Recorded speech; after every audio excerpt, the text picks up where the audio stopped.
Now at 11.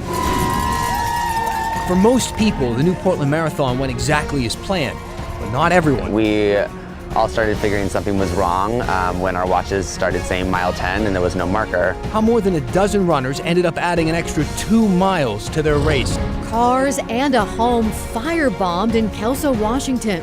And one of the victims says the damage has put him out of a job. And vape shops and dispensaries prepare for an impending ban on flavored e-cigarettes in different ways. Plus, the pumpkins on Sauvie Island are ripe for picking, as are the 40,000 hemp plants growing just feet away. When you have a chance of making that kind of money on a farm acre, how do you not do it? Your news starts now. And our top story tonight, a car goes up in flames, a nearby home scorched, 2 other cars are vandalized. Detectives believe this could be the work of an arsonist. The damage is bad enough that one man can't use his car at all, which he relied on to make a living. KGW's Mike Benner traveled to Kelso and talked to the victims who are still piecing things together. Kelso police are working closely with Cowlitz 2 Fire and Rescue on this case, and they believe this is a case of arson due to the accelerant that was found at the scene. The people who had property damaged are left scratching their heads. I would need new taillights. Jeremy Snyder is showing us the damage to his 2007 Chevy Malibu. As you can see, it's quite extensive. And the more days that pass, the angrier Jeremy gets. It was completely frustrating. When I saw that it was happening, I immediately just felt rage. It was around 2 a.m. Saturday. Jeremy was in the kitchen of the home where he rents a room. He says he looked out the window and saw flames. And I was really quick to respond to the door and just saw this porch on fire as well as the car. I was out with some friends and I got a call from Jeremy saying, you know, you need to get home. Our house has been firebombed. Kermit Kay owns the house on Northwest 1st Avenue in Kelso. He raced home to find the damage to Jeremy's car, as well as the damage to his own house. Detectives believe it's a result of arson. People could have literally died over this situation. Like, this is above and beyond just kids being kids. As if the fire damage wasn't bad enough, just take a look at this.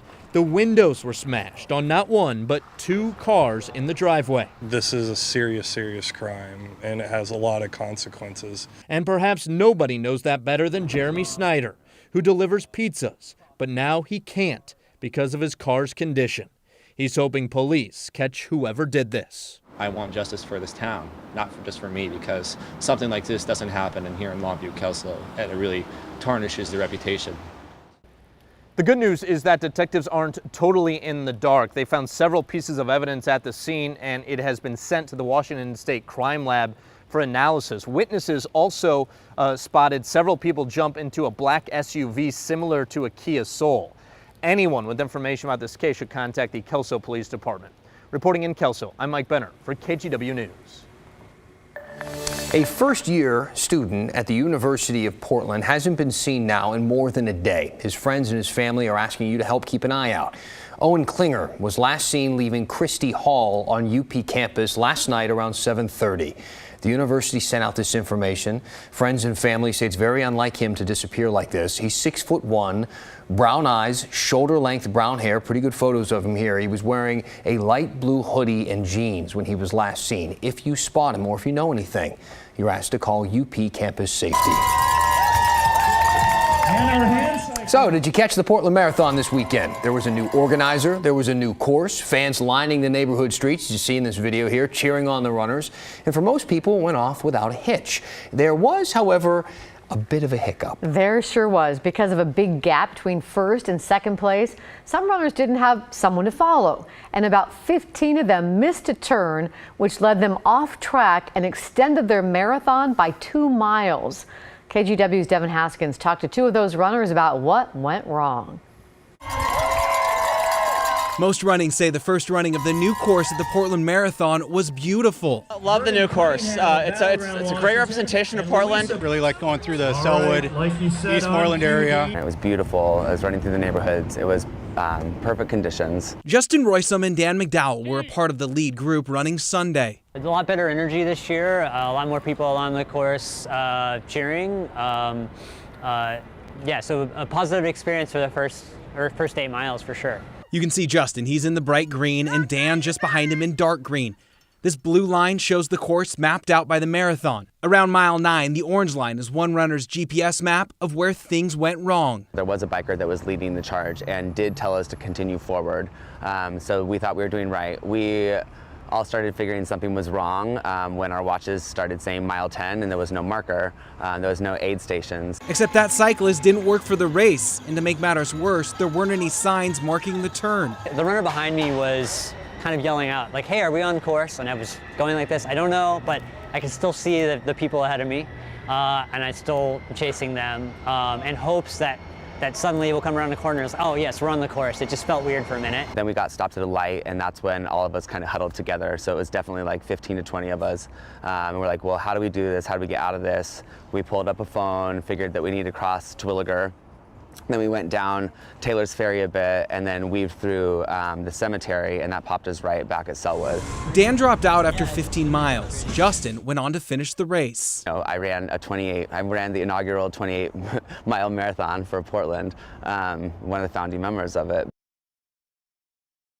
I hope nobody else ever joins that 28.2 crowd. That was Devin Haskins reporting. Both runners did say yes, they would run the Portland Marathon again.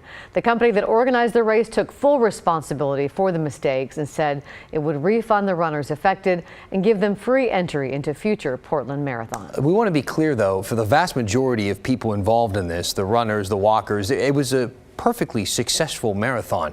But a problem for even, I guess, a handful of runners is just another issue after several years of troubled races. Back in 2017, the city nearly denied a race permit when organizers and Portland police just couldn't come to an agreement about police staffing for the route. They worked it out, but it really came down to the wire. In 2018, state investigators found the former marathon director improperly borrowed $865,000 from the event. The race was canceled, only to be revived the last-minute replacement called Portlandathon.